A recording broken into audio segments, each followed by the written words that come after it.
Hey DIYers, today's video's got us completely overhauling this hot water heater. Now this hot water heater is electric. Depending on your hot water heater, it may not need everything I'm gonna do, or it may need all that I'm gonna do. I've also got a couple little upgrades I'm gonna do to mine that it doesn't have, that yours may already have, or maybe it doesn't. This is only 5 years old, so it's still in good shape, and it just needs a little help, if you will. Now, if you've got some 25-year-old hot water heater, bottom's rusting out, this obviously isn't gonna work for you. You're gonna need a new hot water heater. And we're gonna do this overhaul for about 130 bucks, which is way cheaper than having a new one put in, because a new one at this size of electric starts at about 500, and the install is probably about as much, if not more. So it's definitely going to be a good investment. Now, I've already done a video where I had to flush out about 4 inches of sediment out of the bottom, and it worked really well after that, but now it started to not work so well. I don't know if it's the upper element, the lower element, the thermostat, or what it is. But what we're going to rebuild today is we're going to replace the anode rod. I'll talk about that. We're going to replace the thermostats, the upper and lower. We're going to replace the upper and lower element. Now, I wound up getting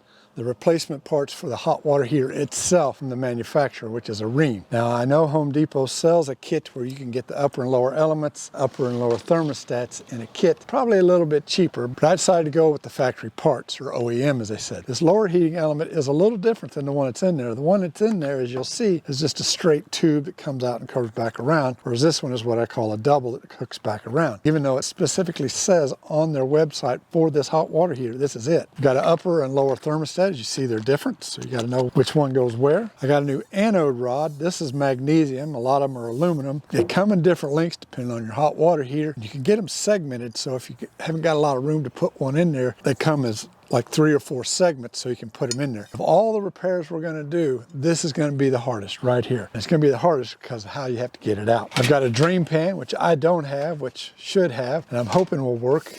And why I say hoping to work is because, one, can I get that hot water heater lifted off of there once it's empty? And two, once it's in here, will the drain spout fit over the top of this and not hit it? And now I'm replacing the drain spout with this because the one that's in there, as you'll see, doesn't have a hole all the way through it, whereas this one does, and it's got a large hole, and that's what I want, and that's what you need for flushing out your hot water heater. As I showed in the previous video where I flushed this hot water heater, you couldn't have flushed it out with what's in there, and I had to go with something like this. Again, you may only need parts of this, or you may need all of it, but I'm going to show you how we're going to determine what we need and what we don't need. Now, I will tell you one thing. Say your upper or your lower thermostat is bad, they want you to replace both of them at the same time, regardless if only one of them is bad, and not replace just the one. They don't necessarily say that with the elements, but I'm replacing both elements. Now, some of your hot water heaters may not have an upper and a lower. If they're smaller ones, may only have just one thermostat and element. So we need to take these covers off. First thing I'm going to do, since it's electric, I'm going to unplug it from the wall. And that's really all I need to do. I don't need to go to the junction box and shut that off because, well, if it's not plugged in, it ain't got no electricity. So it just takes a standard Phillips screwdriver to undo this. Don't drop these screws or lose them. I usually take the bottom one out first. Then you'll find pieces of foam. They'll either be like mine, 2 pieces, or 1 whole piece, or actually pieces of insulation. You just take these out. Now, if this is the first time getting in here and you've never done any repairs, you're gonna find a bar across here. And it's just kind of a retaining bar, I think, for that foam insulation. You can either take a screwdriver and pop it out, or bend it back and forth, or whatever. Just pull that out. It's not needed anymore. Then you have this cover here. It kind of lifts out and up. Here's your element. Here's your thermostat. Now, this upper thermostat has a reset switch.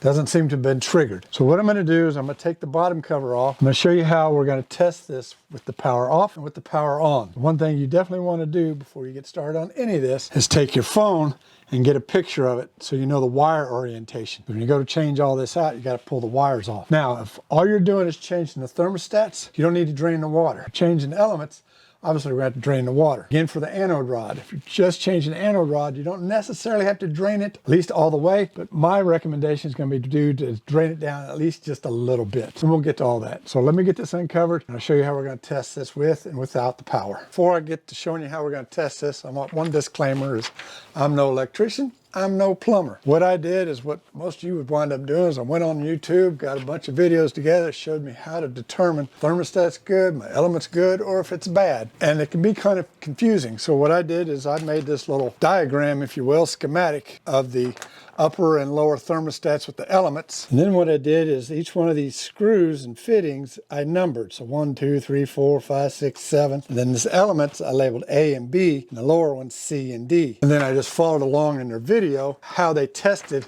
and where they put their voltmeter to what screws and what it meant and what they got for readings as normals, and made a little chart right here to follow. I did one for no power and one with power. All I'm going to use is a voltmeter here, a standard little voltmeter. This has more functions on it than I know what to do with. So what we're going to do is we're going to stick it on the ohm setting right there. So on my little chart it says no power and the ohm signal. And as you see, I got these numbers 1, 2, 1, 2, 3, 4, 5, 6, and then A and B. Now it doesn't matter red, black, which one you put where. So the first thing we're going to test is the reset button working? Meaning, is there power getting stuck at the reset, or is it going through and getting to the elements? Because if it's been tripped and it's bad, you won't get power through here. That's how it works, and it shuts it off, so it doesn't work at all. Typically how it does that, if the element heats the water up above 180, trips this, and it can trip it to where it freezes it, so even if you push the button, it won't work anymore. One thing I didn't know is your upper thermostat is responsible for heating about 75% of your tank, and the lower thermostat is responsible for heating the 25% of your tank. Now this is a 240 volt system, so you get 120 on each side. The first ones we're going to test are screws 2 and 5 as to how I have them labeled. And if it's good, it should say 0, and it does. Now we're going to test 1 and 3 and should get the same reading, and we do. So what that's telling me is power is getting through and past the reset button. So the reset button hasn't been damaged. So next we're going to test if the upper thermostat is on and powering the upper element, or is it being bypassed and going down to the lower element. If the upper element's being powered, you get one reading. If it's not being powered and the power is going down to the lower element, it'll have a different reading. So we're going to test this one to this one, which is 4 and 7. If this upper thermostat is on and powering the element, we should get a 0 reading. So to confirm that it's all at the upper element, nothing's going to the lower element, we're going to test 4 to 6. And we should get either nothing for a reading or an OL. And we get OL. So what that's saying to me is there's no power going to that lower element. So everything's being worked up here. Now how we can fool this and get it to say, okay, I don't need to power the upper, it needs to go to the lower, take a flathead screwdriver and you turn the thermostat down and listen for the click. The click's important because if you don't hear the click, it's probably broke. Hear that? So we'll go 4 to 7 and we should get the OL, or the continuity, meaning the power's shut off and not working. And that's what we get. So now when we test from here to here, we should get 0, which tells us this power is going to the lower element. And we do get 0. So the power is going to the lower element. So what this is telling me is this thermostat is working and this element should be working. So let's test the element next. Both these elements are 4,500 watt, 220 volt elements. This is A and B, and we're going to test across A and B. For 4,500 watts, we should get a reading around 12 to 13. And different wattages are going to give different readings. And you'll just have to look and see what those are depending on if yours is different. So this one should say anywhere from 12 to 13. And this is reading 12.5. So it's good. This element is good. What we know, this upper thermostat and upper element are good, and the reset switch is good. So let's go to the bottom one and see what we get there. All right, so now we're going to test this lower element and thermostat. I've turned down the upper thermostat till it clicked so that that's shut off, and the power should be coming down to here. And so we're going to test if this thermostat's working. So this is screw 8, 9, and this is screw C and D. And I'm touching these because there's no power. When there's power on there, you won't see me touching these. We're going to turn this thermostat down, which is already turned down. I can tell you right now it's bad because I don't hear a click. There's no click. We turn it up or down, but we'll turn it down. We'll test across these two screws with it down, and we get 0. Which means it's connected and trying to heat. And if we go across these two here, we should again get that 12 to 13, and I get nothing. It means we got no power going to this, which I'm gonna say then the element's bad and or both the thermostat's bad. So let me turn this up and we'll retest this. It's turned all the way up again. You didn't hear a click. We'll go across here, I should get an OL or nothing on there at all. I get 0. That tells me this thermostat is bad. So if it's bad, not sending power to the element, we're not going to get any reading here. But I still get nothing here, and I should at least get the 12 to 13 regardless of what this is doing, and I don't get either. So that means both my lower element and my lower thermostat are bad. And as I said, if you're going to change the thermostats, I recommend you go ahead and change them both. And it doesn't surprise me that these are bad. I'm shocked that the top one's not bad, because when I took them out to clean the crud out of the bottom, that top one was corroded over so bad you couldn't even see the thing, whereas this one wasn't so bad. So it's obviously gone out. All right, I got the power plugged in. And in fact, I turned up this thermostat because I knew the bottom was not working, and it just shut off. I got it turned up all the way. So it's shut off, and honestly, it should be sending power to the bottom one and it working, but it's not working because it's not making any noise. So that further tells me that that's bad down there. So let's test all this. Now what you need to do from your ohms, you need to turn it to volts. The other thing, when you turn this to volts, make sure it says AC. That's saying DC. Now it says AC. And so we're going to test, is it 240, is it 120 on each side? So I'm taking my diagram that was on the non-powered side, flip it over to the powered side. So we're going to test 1 to 2, and I should get 240 volts, and that's good. We should take 1 to the ground, which can be the tank, because mine's a metal tank. Some of these are fiberglass, and they'll have a grounding strip in there. You'll have to test to that, and each leg should be 120. So this should say 240. I'm getting 247 volts. We're getting 123.6, 124. So now we're going to test 1 to 3 and 2 to 5, and we should get 0 volts, meaning that the reset button is not tripped and it's working. If we show any voltage, it means it's been tripped and it's not working. Should be reading 0, meaning it's not tripped. I'm getting partial voltage. So now we're going to test this screw 4 to screw 7. If we get 240 volts, it's going to mean that the circuit is open and it's sending power to the lower thermostat. It's 0 voltage, means it's closed and it's sending power to this thermostat. Okay, so I get 247. This circuit is open and sending power to the lower units, which is what it should be doing, because this one just finished heating up and the lower one should be working, and it's not. I know the upper thermostat and element work because I heard them. I know the bottom one does not, because it doesn't click. I don't get any power down there, and when I turn it up, it doesn't come on. So I know it's bad. So one thing I forgot to tell you to do is I need to take a picture of the wiring on this lower unit. So I'm gonna go across 8 and 9. I should read 240 volts if the thermostat's off and there's no power to the element. But we know, because the upper one's not getting power because it's at temp, we should have power coming down here. So we should have a 0 reading, and I got a partial reading. So this is not working right. So across C and D, if the thermostat is off, I should get 0.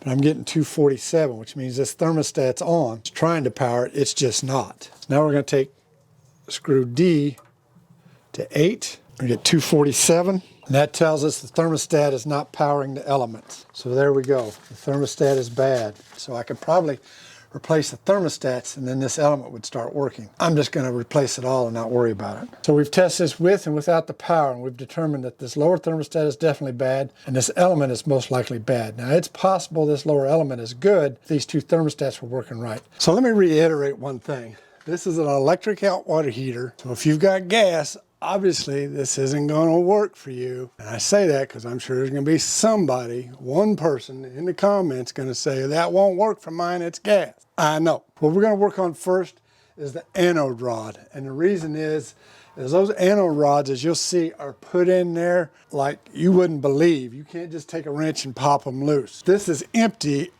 It's going to be very hard for me to do. I'm going to drain just a little bit of the water down, leave the rest of it in here for weight to help me get that open. So in my case, when they did mine, they did not put a valve up here to shut off for the hot or cold side.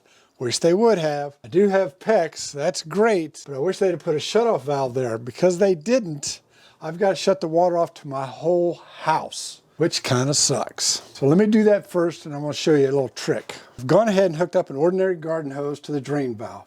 Now, in case you didn't realize or didn't know, your hot water tank is under pressure. So I'm going to open this, and I'm going to go down and show you at the end of the garden hose, there should be very little to no water draining out until I create a vacuum, and I'll show you how we're going to do that. So we just turn this, Now let's go down and look at the garden hose. As you can see, dry as a bone, no water coming out of it. Now many of you may already know this, but years ago when I tried flushing out an old hot water heater, I did just what I've done right now and no water come out. And I was like, what's going on? I can't figure it out. So that's why. I'm gonna go inside and open up a bunch of faucets. Water will drain out there, create a vacuum, and this should start running, and I'll show you that in the bucket. And the other thing I'm gonna do once I open up the faucets in the house, is I'm open up this pressure relief pop-off valve. And remember, I'm only going to drain down so much, and then I'm going to shut the drain valve off, and then we'll work on getting the anode rod out. As you see, we got water draining out. I drained about 10 gallons out. I filled up 2 5-gallon buckets. That should be way more than enough to do what I need to do. If you count this in force, it's probably down to about right in here. Now you're probably wondering why I filled up 2 buckets instead of just letting it run on the ground. Well, and the other thing, it's cold water, so yes, I was lucky to get a shower this morning. But here's a little bonus tip. The reason I filled these up is because I'm gonna have my water off for a little bit. Say you got a big family, or it's just you and your wife, and somebody needs to use the bathroom. You get 1 flush on each toilet with the water off, and then you don't get another flush. After you flush the toilet, if you fill the back of the tank back up with water, you get another flush. 4 buckets, 4 more flushes. That's why I did it. As you can see, the water come out pretty clean too. I got a couple little chunks of sediment down in here. Now out of this whole project, this is probably gonna be the toughest to do. And it's gonna be the toughest because of how hard this thing is gonna be to get out of here. At least I'm anticipating it to be difficult from what I've seen. On the top of your hot water tank, there's gonna be at least 1, if not 2, clear plastic caps up there. One of those I'm guessing is for the fill rod, meaning the rod where the water comes in and goes down. I'm not sure. The other one's going to be your anode rod. For me, it was the one closest to the front. Looking at them, it's probably the one that's the biggest. So you're going to have to take that off. Now, when you take that off, you're going to find it's covered with insulation. In my case, it's spray foam insulation, so you won't be able to see anything. And you'll have to remove that spray foam to get to the bolt for the anode rod. I'm just going to take a small little flathead screwdriver, put underneath the plastic, and lift it till it comes off. And here it is right here. Now in my case, the insulation's already gone because I removed it back when I was working on flushing this. And removing that insulation might be a little bit scary.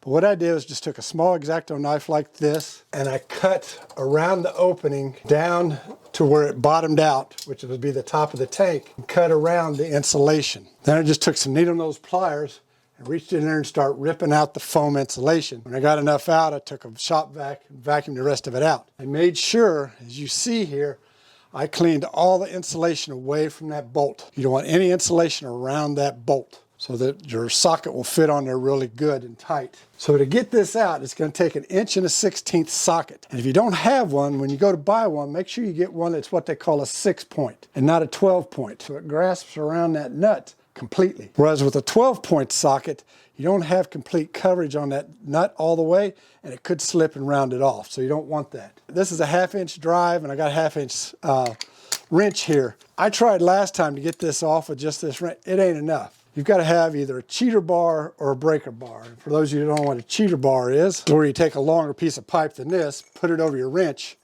and you use that as leverage to get it off. I happen to have a breakover bar that I'm going to use, and hopefully I don't have to have a piece of pipe.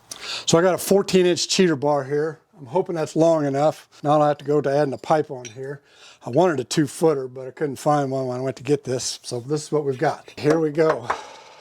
Get this seated on there really well. My biggest worry on this is I'm not going to have enough room to get this out, but I've got a plan B if that's the case.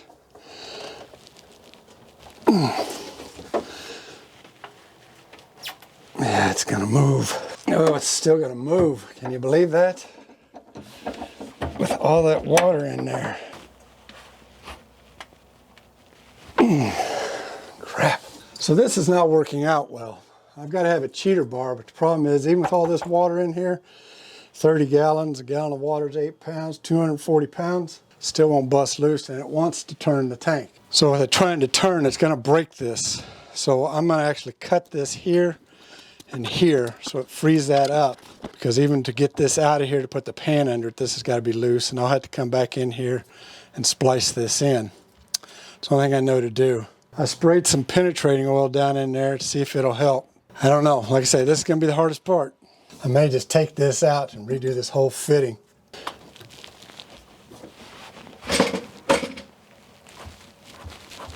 Oh my gosh.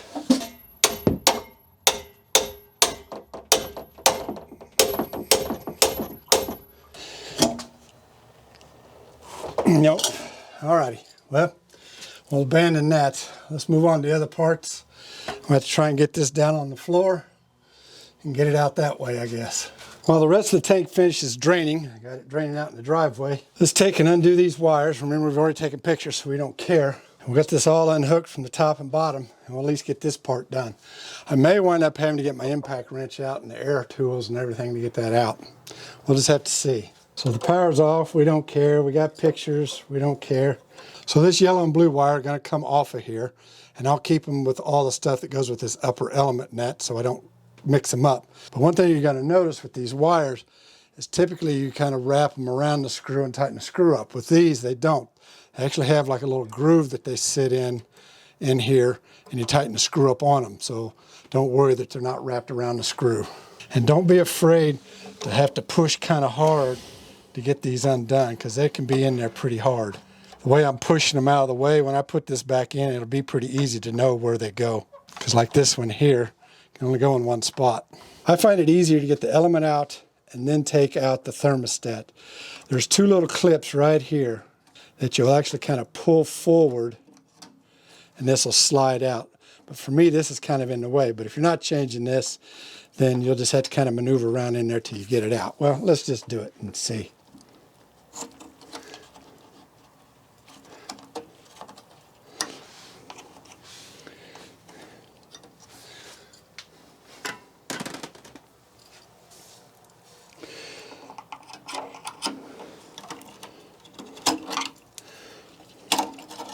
Comes out just like that, and there's those little clips. And just clips on each side right here.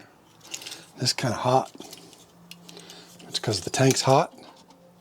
Yep, tank's hot, but I ain't got hot water in the tank, I can tell you that, so I wonder if this thing was heating up. To get these elements out, you have to have what they call an element wrench. I believe this is 1 1/8 inches.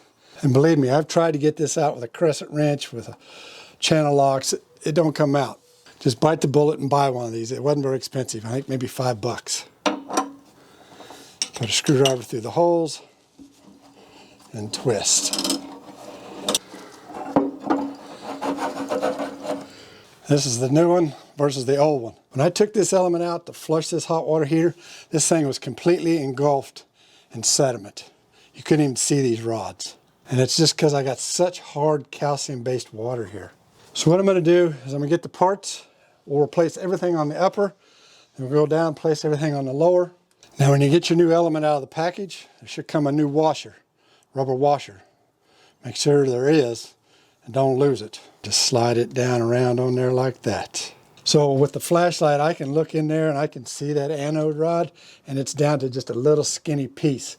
And if you look at the end of the new one, it looks like it's got, I don't know if it's an aluminum, steel, or what core to it, but that looks like that's all that's left to my anode rod. All right, put this back in. Because of it double looped, it makes it a little heavy, and so it can be a little bit of a challenge to get it started. Let's go get the new thermostat and put it in. Oh, let's test this. This should register 12 ohms with no power. So I've got turn this to ohms. The old one read like 12.6 or something like that. 12.2. Now the hard part is when you push this in, the little clips here need to come up and over this. And so you may have to pull the clips out a little bit to get them over it, because as it sits, they want to go behind there. I'm just going to take a screwdriver, pull it out a little bit.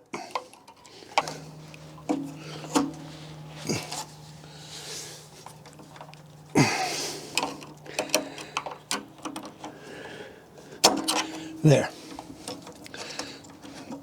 Now it's in there. Now let me get my phone out, recheck, and make sure all the wires are going in the right place, and we'll get this one wired back up. So this red wire goes to the top, this red wire goes to the top, this red wire here goes to the middle, this black wire goes to the bottom. Just slide it in the little groove and tighten it up. If I didn't have to do the filming and stuff, I'd have been done with all this by now. That's how fast and easy this is. Anybody can do this. You don't need to call an expensive plumber. This is all in and done. It's a matter of simple rinse and repeat for the bottom.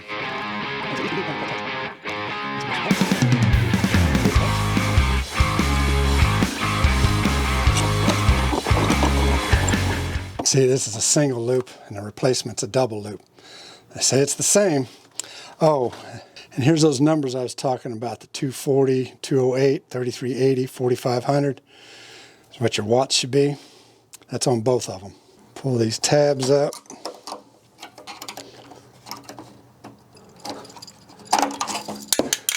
Same thing. Get it behind those little clips. That, and like that. That one was much easier. Okay. Again, with your new element, make sure you got the washer or the rubber O-ring. Put it in.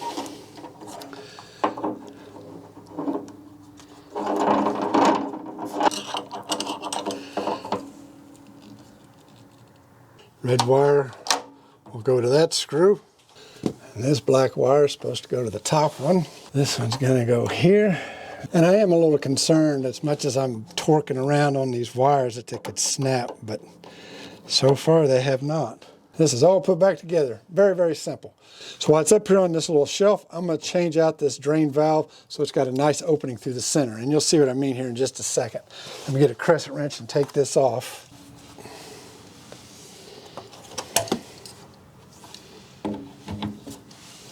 Can't believe they put this cheap old crappy drain valve in here.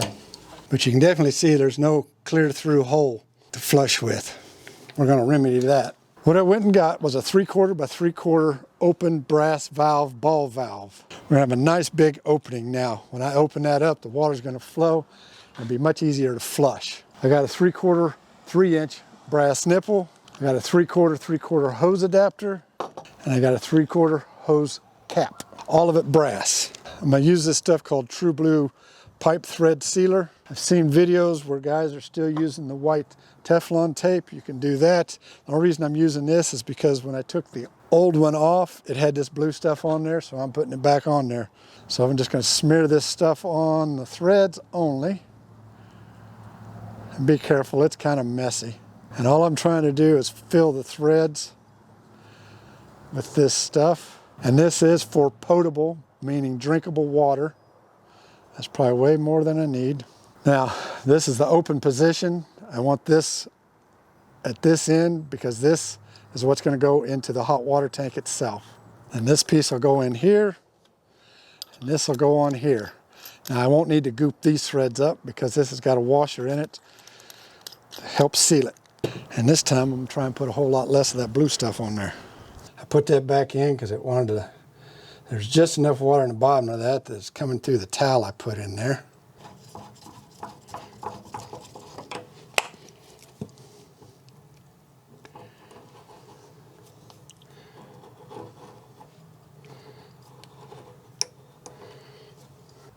There, tight, off, on.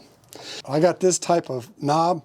You can get the ones that got a big long knob, but I was worried I didn't have enough room there and it wouldn't open up all the way. So that's why I got this. But now I've got a clear shot to the inside of this. So if it gets plugged, I can reach in there with a piece of wire or something and root around and get it unplugged. I'm gonna go ahead and get set up with an impact wrench to get that rod out because I have a feeling that's what it's gonna take. So I just went ahead and took a crescent wrench, got my hot and cold water lines undone. I wrapped a ratchet strap around it kind of as a handle and lifted it up out of there and set it down on the ground as you see. And honestly, it's not too heavy when it's empty. It's just kind of a pain to grab a hold of, especially when you got nothing to bear hug around there. Now I know some of you may not have an impact wrench and that to do this with, in which case you have to get it down on the ground and try and hold in a cheater bar, hammer, whatever. I'm hoping my impact wrench does it. I did spray a little penetrating oil down in there when I stopped doing this, so during this time, hopefully it'll help. I don't know, we'll see.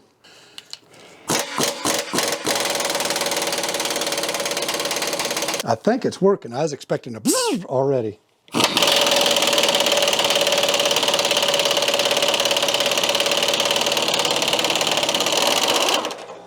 There it is. Yay! Take these needle nose, try to get a hold of it. Yep. Look, that's all that's left to this. It is wore out after 5 years. Let me show you the new one, and you can see where this center rod, it's wore out. No wonder it got clogged up. New one, old one. See that center little piece? That's all that's left. Who knows how long this thing's been ate up and gone. 5 years. 5 years is all it took. Pretty rotted on there too. Alrighty, let me get set up to put this new one in, because I'm going to take these stickers off, clean that up so I don't have that in my water, and we'll put it all back in. So I just took my fingernail and acetone and got all that paper scraped off and cleaned up. It's nice and neat. I put Teflon tape on here. Now, from what I could tell, some people say yes, some people say no. Manufacturer says yes. They say no because you won't get good metal-to-metal contact. Others say it don't matter. Once you screw it in there real tight, it'll cut through the tape and you get metal-to-metal contact. I'm putting it on just to be safe. And so this is why it probably needed to come down here on the ground anyways, because how tall this was, it may not have came out when it was up there. I did wipe the threads out with a cloth as best I could. Alrighty, let's put this in. Use these needle nose to grab a hold of it to sit it down inside there. And then I'm going to put the wrench on there, or the socket on there, and try and use that to get it started in the threads.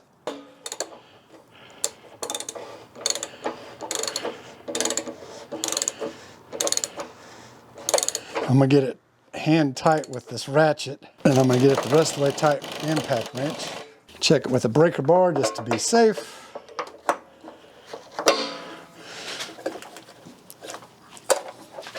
They don't really say. If I had a torque wrench and knew how much torque to put on there, I'd do it with a torque wrench, but they don't say and I don't know. Okay, that's good and tight. I'm going to clean these threads up. They've just got Teflon tape on them. I'll get the Teflon tape put back on these and ready down here. So one thing I want to show you about putting Teflon tape on threads, in case you didn't know. You want to wrap this in the direction of the threads. And what does that mean? It means if the threads tighten this direction, that's the way you want to wrap this. So when you're putting your threads on, it doesn't unroll it. If you did it opposite and then put your threads on there, it would wind up ripping this off and you wouldn't have any tape on there to begin with. So just remember, it's righty-tighty, lefty-loosey. Some people say 6 times. Some say, oh, a couple's good. I don't know. I'm going to put 4 or 5, I guess. Make sure I got them good and covered. This other side's going to be a little difficult. Actually, I'm going to take this out because I'll have to go to shut that off. I'll have to go to Home Depot and get a new fitting. Not a problem, no. I find it funny that the hot water threads corroded and the cold water threads didn't. Okay.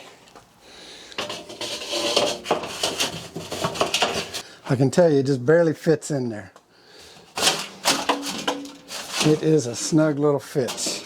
One final thing, put your little plastic gasket back in there, or cap. Now, if you wanted to get crazy, you could probably take some, I don't know if it's closed or open cell. I would say closed cell foam in a can and spray down in there, around there, and then put that on there. And it'd be like brand new. I might do it. I gotta go to Home Depot and get a part to fix this. I might actually do it. Okay, now I gotta get this back up in there. And you just can't do it that way. So let me get my strap hooked up. This has me a little nervous. I may crush that pan trying to do this. Hopefully not. If somebody else knows of a better, easier way, please let us know in the comments.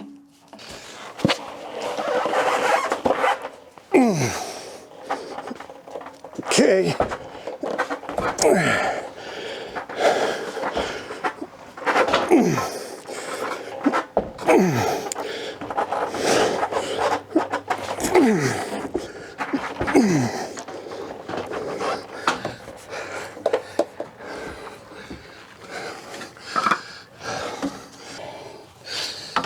It works.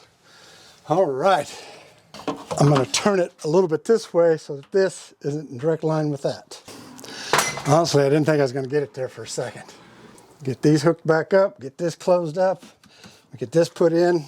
So how this is designed, it's got a gasket that goes on the back side and this nut that screws it on and tightens it up, and then it's designed where you put a 1-inch pipe in here so that if you got to drain this, it'll drain into something. When I go get the PVC pipe for that overflow valve up there, I'll get something. Basically, I'm going to have it come out and down just a little bit. So if I have to drain it, I can just put a bucket under there. Yeah, it'd been easier to put this on when I didn't have it in here.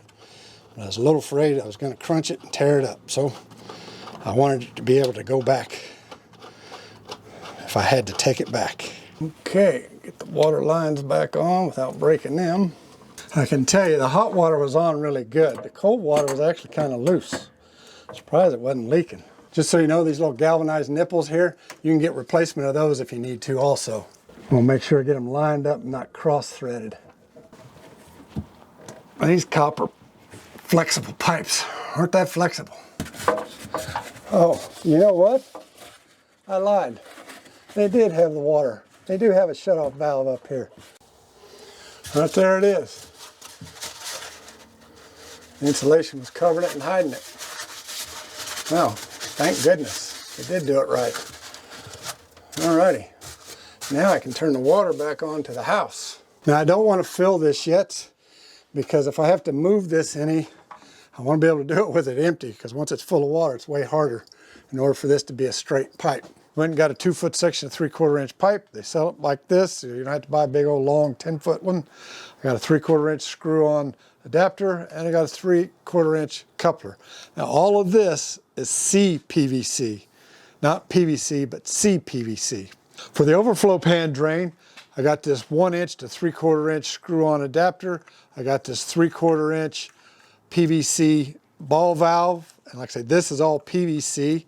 Then I got this 3/4 inch screw in an elbow that'll go in here just like this. And I already had a short section of 1 inch pipe because the drain down there is 1 inch. But I don't need all this to be 1 inch because it's not going to have a huge amount of water. So it's not like I need it to drain 100 gallons in a minute. So this will work out just fine. And for these screw-on threads, this is going to be great because I'm just going to use the Teflon tape. So the only thing I'll really have to do any cementing on and cutting will be this piece here where it fits into the drain pan. I got my 1 inch pipe here and I just got some plumber's sandpaper. Emery cloth is what I call it. I always sand and rough up the outside of the pipe. And I take a pipe reamer here and I take it to the inside and just ream out the inside so it doesn't have a sharp edge. Once you get the hang of it, it's pretty quick and easy. It's kind of nice. So I'm going to take that same sandpaper and just rough up the inside of this fitting a little bit. And I do that so it'll stick really good with the glue. This is how I was taught. Some people may not do it this way. I don't know. But I always rough it up. And then I always kind of wipe out the inside because it tends to have some dust in it. And I wipe that out really good. I'm just going to use Odie's primer and cement here for PVC, CPVC. You have to be careful with this primer because it can make a mess. Take the primer, rub it around on the inside of this, rub it on the outside of the pipe while it's still wet. I put the cement to the pipe and not to the fitting. And the reason is if I do it to both or do it to the fitting, it tends to smush a bunch inside there and winds up clogging part of it. And you have to go in there and kind of dig it out. So push it on, give it a twist and hold. And I'm going to cut this to where this basically fits almost dead up close to it. So I'll just measure inside here and whatever that measurement is, add maybe 1/8 of an inch to it and cut it and put it in there. But I'm going to get the rest of this put together. I'll have to put this on last so that my drain valve's pointing downward, not pointing to the side or some goofy thing. Again, just taking the Teflon tape and twist it on the direction that you're going to screw on your fitting. And this glue here only takes a few seconds and it sets up and stops moving. So it's not like you got to wait hours for it to set up. Now they do recommend you wait a couple hours before you test it under pressure and water, but we're not going to need to do that. All right, that's on there tight.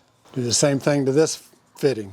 The nice thing is, if I need to, I can just unscrew this, and the only thing that'll be attached is this part here.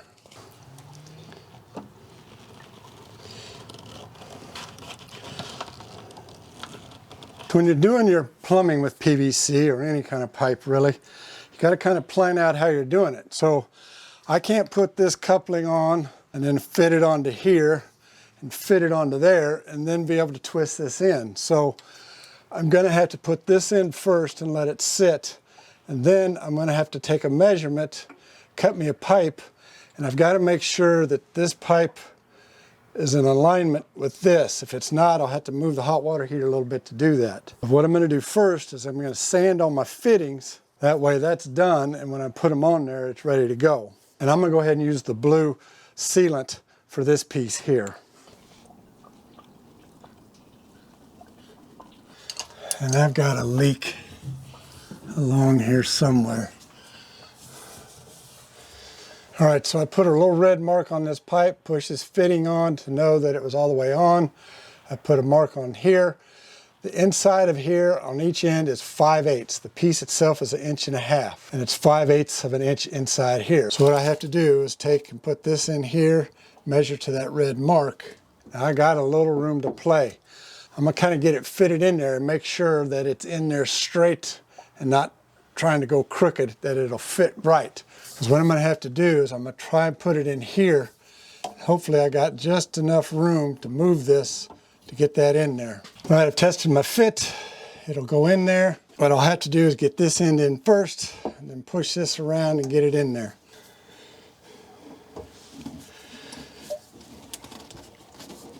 You push it in really hard and give it you only got to give it a quarter twist. I spin it around, but hold it. If you don't, it will actually push itself out.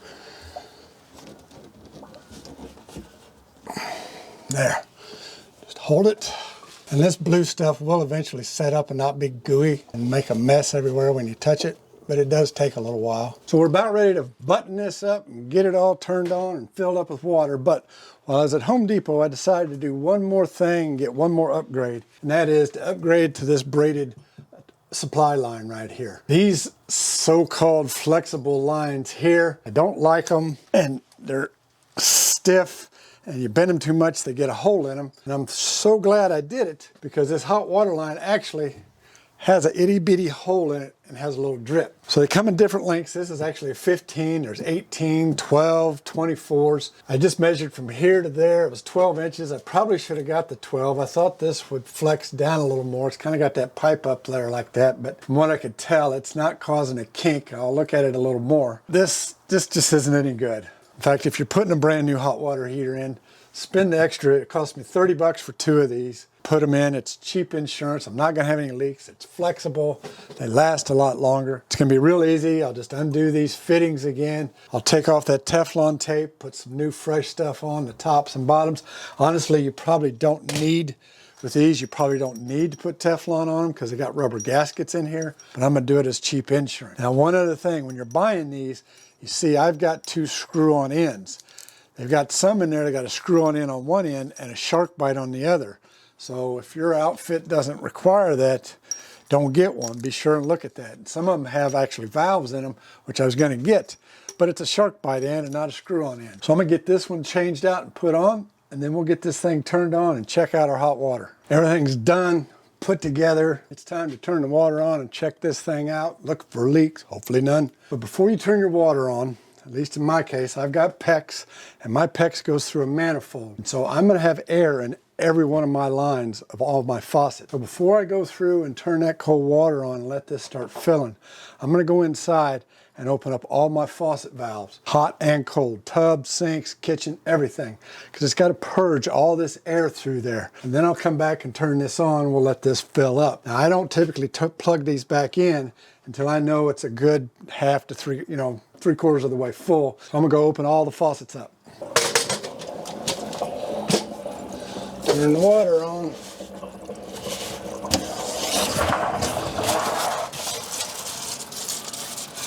Ah, Are you kidding me? It's a brand new faucet and it leaks? Oh, kiss my butt.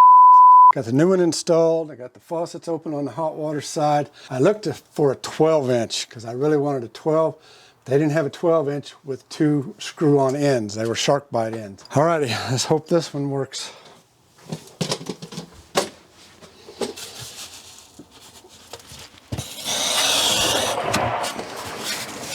Hallelujah, no leaks. I'm gonna let this fill up, get the faucets all purged, come back and plug it in and test everything out. I let it heat up. I got plenty of good hot water now. But I found one more leak, unfortunately, right here at this element. It dripping just a tiny little bit. I shut it off, took the wires out, tightened it up, and it still had a little bitty leak. Now, I will tell you, once it kind of got hot enough, the leak stopped, but I didn't want to trust that because my worry is if this cools down, it's going to start to leak again. So I ran back to the store and got a new rubber gasket for the element. And while I was there, I couldn't stand it. I got new supply lines. The other ones were the 15-inch. They were just too long. It was causing my lines to be pushed up too much. They're pretty stiff. They're supposed to be flexible, but they're pretty stiff and they didn't flex enough. So I got shorter ones. These here are 12-inch. They are perfect size. They're not causing my PEX pipe to be pushed up in the air. They're great. I love it. And I went ahead and got a couple zip ties and put on that insulation around that valve so it holds it up there. It's all done. I went through and tested all the circuits with the power on, with the power off. Tell you one thing, when I plugged this back in, I didn't hear anything. I started freaking out because before I could hear the thermostats, or I mean the elements when they're on. I heard nothing. I thought, okay, maybe it's just really quiet.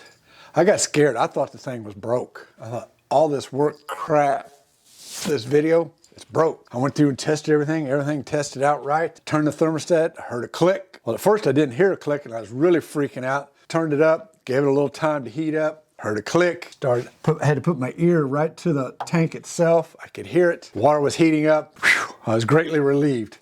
So it works beautifully. Now, one thing I alluded to but didn't really talk about was that this hot water heater has only been in this house 5 years. That's right. All this out of a 5-year-old hot water heater. It has right on the label, it was manufactured in July 2018. I know it was put in somewhere in 2019, towards the first of 2019. This was already in when we bought this house. Only 5 years old. And already, one, it had 4 inches of grunge in the bottom. 2, the anode rod was ate up completely, nothing left. 3, the thermostat and elements were going out. And a 5-year-old hot water heater. This was still within warranty. I don't have the original purchase receipt, so I probably really couldn't do anything with cashing in on the warranty and getting this replaced for free. Other thing is I'm not a plumber, so they probably wouldn't have let me do it personally. You'd had to have a plumber call to get the parts. Great, you got free parts, but you got to pay that plumber all this. Honestly, it was a wash. And if any of you know anything about warranties, you know a lot of them aren't written to actually do anything. They're just written to kind of say you got one, but you really don't when you go to claim it. So yes, 5 years and it was already breaking. You got a 20-year-old hot water heater, it's still working? Great. Great for you. I've never had a hot water heater go out so quick before either. So yeah, they should last longer. Only thing I can think of is the water here where I'm at is really hard. Got a lot of calcium in it. It's hard water. It must just burn these things up. I don't know.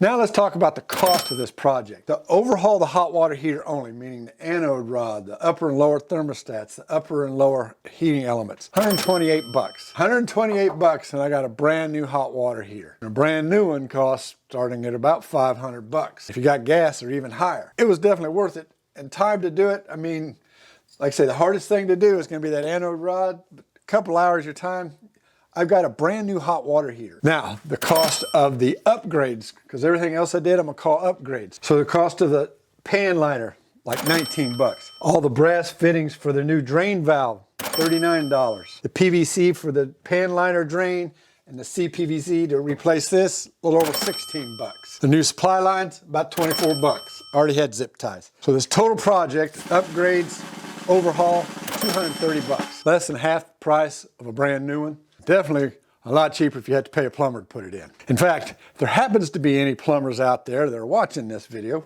great, love it. Give me an honest price of what you charge to put in a new hot water heater and new supply lines. Not talking about the hot water heater itself. Because honestly, when they put this one in, they should have gave me new supply lines. Those crappy things, you know, they were just being cheap. I'd be interested to know what a plumber would get for this. I'll bet you it's twice what I've already got into it. And one last thing I want to talk about is the settings on your thermostats. Now, I've heard different people say that the bottom thermostat should be higher than the upper thermostat because the bottom thermostat, start using your hot water and the new water comes in, it fills at the bottom. That way it kicks on, it starts warming that water up. You have less likely chance of running out of hot water. Okay. Others say keep the top one hotter than the bottom one because it heats up 75% of the tank anyway. I don't know. You decide, do your own research. For me, I left it the same on both and it's about 130 degrees is where I've got it at. So the only thing really left to do is to just put in the insulation and button this up, but that's very easy to do, and I won't bore you with that. Now, I did a video where I had to make some tools of my own to flush out 4 inches of sediment out of this hot water heater right here. This 5-year-old hot water heater had 4 inches of sediment in the bottom. I had to make my own tools to do it. If you want to see that interesting video, click on this link right here and it'll take you to that video, and you can watch me make the tools that I had to use to clean that out. And so until next time, happy DIYing.